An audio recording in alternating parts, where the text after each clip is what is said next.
দেশের বিভিন্ন স্থানে সভা সমাবেশ ও মানববন্ধন সহ নানা ঘটনার আরও খবর জানাচ্ছেন লামিয়া তানজিন মাহমুদ।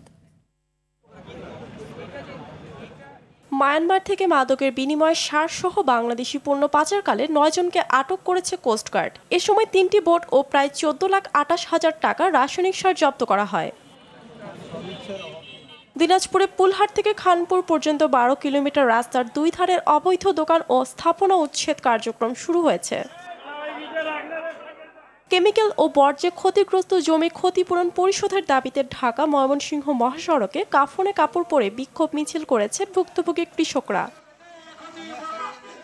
রাজশাহীতে পৃথক ডেন্টাল কলেজ প্রতিষ্ঠার দাবিতে মানববন্ধন করেছে রাজশাহী মেডিকেল কলেজের ডেন্টাল ইউনিটের শিক্ষার্থীরা। নারায়ণগঞ্জের রূপগঞ্জ উপজেলার ভুলতা গাউছিয়া মহাসড়কে বাংলাদেশ জাতীয়তাবাদী যুবদলের ৪৭তম প্রতিষ্ঠাবার্ষিকী উপলক্ষে বর্ণাঢ্য র্যালির আয়োজন করা হয়েছে।